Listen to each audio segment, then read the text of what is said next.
तो यहाँ पर डेफिनेट इंटीग्रल पर कुछ अच्छे प्रॉब्लम्स लेता है। तो अपने पास फर्स्ट प्रॉब्लम है कि 0 to π/2 अपन को इस चीज का इंटीग्रेशन करना है। तो इसको सोल्व करने का ट्राई करो, फिर इसका सॉल्यूशन देखते हैं, फिर सॉल्यूशन स्टार्ट करता है। तो फर्स्ट स्टेप क्या है, यहाँ पे तुम sin x ऐड कर दो एंड sin x सब्ट्रैक्ट कर दो, ऐसे कर सकता है।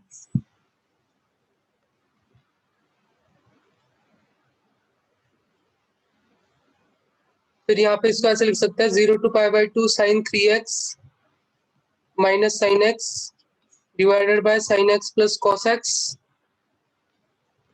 Plus 0 to π/2 sin x divided by sin x plus cos x।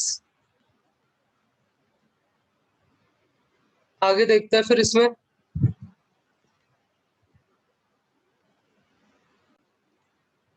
आपको पता है इस चीज को अपन ऐसे भी लिख सकते हैं 0 to π/2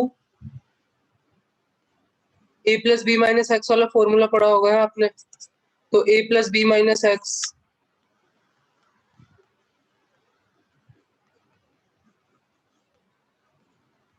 इसको मान लो I2 मान लेता है। तो ये दोनों चीजें सेम ही है, आपने पढ़ा होगा f of a plus b plus x, a plus b minus x is equal to f of x। तो उस तरीके से यहाँ पे अपन क्या करेंगे, इसको ऐसे लिख सकते हैं 0 to π/2 cos x divided by sin x plus cos x। इन दोनों को ऐड कर देंगे तो 2I2 आ जाएगा, ये भी I2 है, ये यहाँ पर 1 बन जाएगा, sin x plus cos x नीचे वाले से कैंसिल हो जाएगा। तो यहाँ पे I2 की वैल्यू आ जाएगी तुम्हारे पास π/4। और अभी अपन के पास क्या बचा है,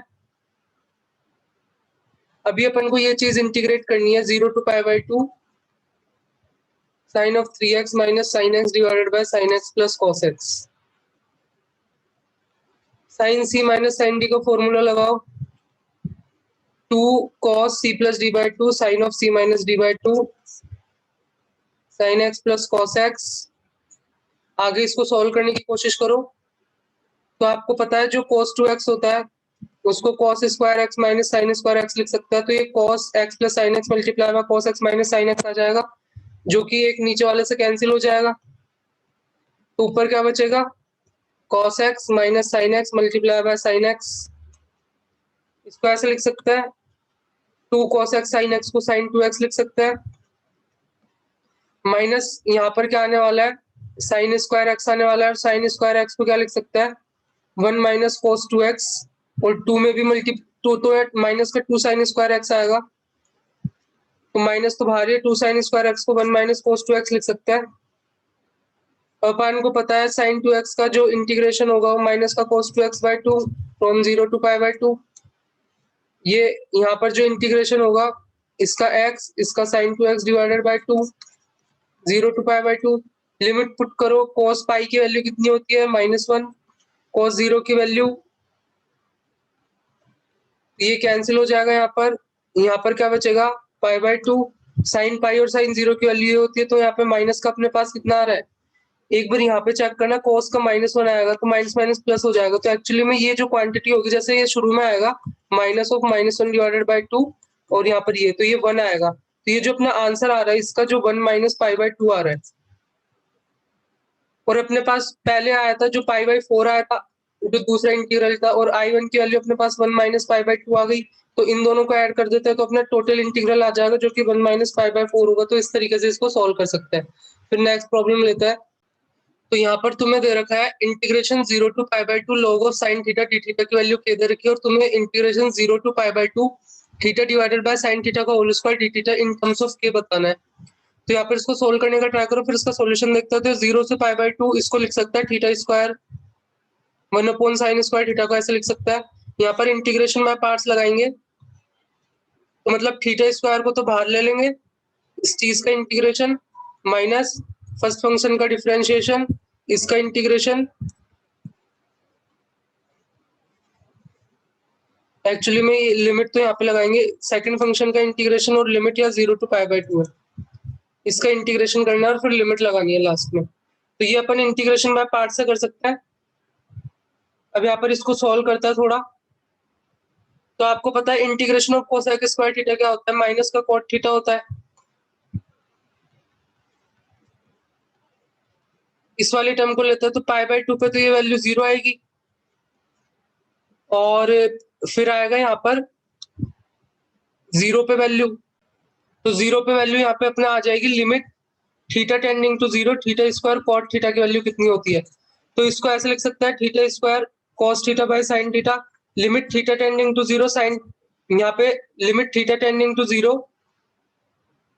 limit theta tending to 0 sine theta divided by theta की वैल्यू 1 होती है।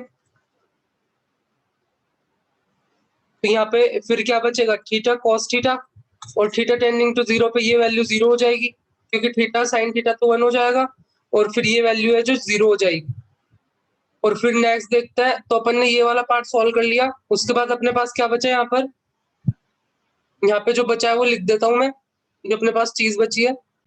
यहाँ पे अपने पास बचेगा दूसरा पार्ट, वहाँ पे थीटा स्क्वायर था उसका डिफरेंशिएशन तो 2 थीटा हो गया, कोसेक स्क्वायर थीटा का इंटीग्रेशन माइनस कोट थीटा लिख दिया, और बाहर एक इंटीग्रेशन बचा, और वो जो फर्स्ट पार्ट है वो तो 0 हो गया था।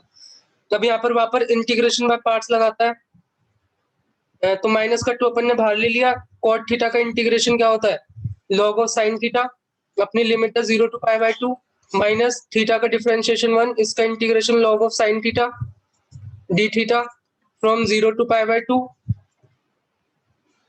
तो ये चीज तो अपन को क्या दे रखी थी, तो अपन को क्या फाइंड आउट करना है, अभी ये लिमिट फाइंड आउट करनी है।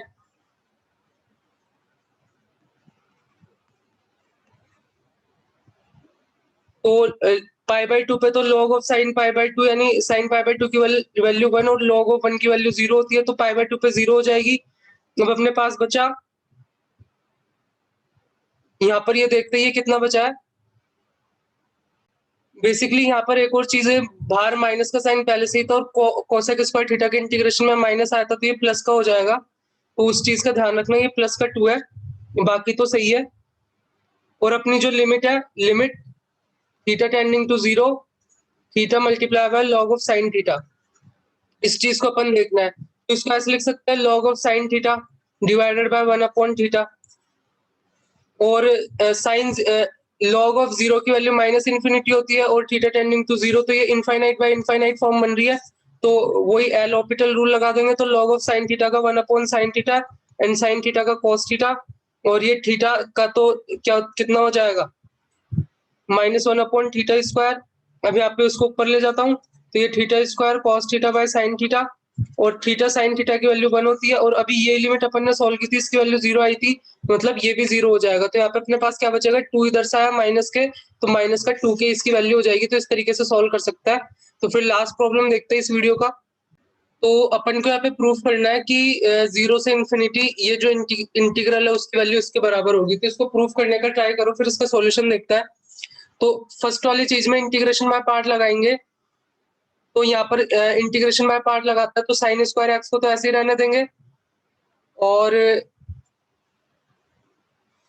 आइलेट से भी, मतलब आइलेट से भी कर सकते हो, लेकिन अपन को यहाँ पे जहां तक पहुंचना है उसी, तो यहाँ पर मैं आइलेट नहीं लगा रहा हूँ, क्योंकि मतलब वैसे तो अपन को ट्रिग्नोमेट्री का करना चाहिए, लेकिन अपन को जो प्रूफ करना है ना उसके हिसाब से ये वाला लगाना पड़ेगा, तो अपन को यहाँ पे 1 अपॉन एक्स स्क्वायर का इंटीग्रेशन -1 अपॉन एक्स हो जाएगा।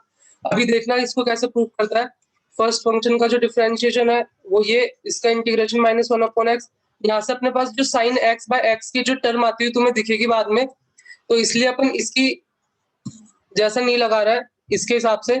फिर आगे देखते हैं इसमें क्या करना है, ये जो लिमिट है sine square x by x limit x tending to infinity, ये पता है साइन एक्स की वैल्यू -1 से 1 के बीच में लाई करती है, तो उसका स्क्वायर भी -1 से 1 के बीच में लाया करोगे, और 1 डिवाइडेड बाय इंफिनिटी तो 0 होता है, तो ये भी 0 हो जाएगा। और लिमिट एक्स टेंडिंग टू 0 और देखना है इस पे, तो limit x tending to 0 sine x by x क्या होता है 1, तो यहाँ पे एक साइन एक्स बचेगा, और एक्स टेंडिंग टू 0 पे उसकी वैल्यू 0 हो जाएगी, तो टोटल लिमिट की वैल्यू कितनी हो जाएगी 0, यानी ये तो कैंसिल हो गया। अपने पास क्या बचा, 2 sine x cos x -1 by x dx। इसको थोड़ा और सिंप्लीफाई करता है, तो इसको यहाँ पे लिख सकता है माइनस का sine 2x divided by x, ये प्लस का हो जाएगा, माइनस माइनस प्लस, और वहां 0 से इन्फिनिटी दे रखा था, 2x को यहाँ पे टी पुट कर दो, क्योंकि अपन को साइन x बाय x की फॉर्म में लाना है, तो x dx is equal to dt by 2 आ जाएगा, और लिमिट की तो वैल्यू अभी भी वही रहेगी, यहाँ साइन t आ गया, x की जगह t/2 आ गया, dx की जगह dt/2 आ गया। तो सिंपली ये क्या हो गया, 0 से इंफिनिटी sin t/t dt। और यही अपन को प्रूव करना था कि उस इंटीग्रल की वैल्यू इसके बराबर है। तो इस तरीके से प्रूव कर सकते हैं। तो फिर आपको होप वीडियो अच्छा लगा होगा। फिर नेक्स्ट वीडियो में मिलते हैं।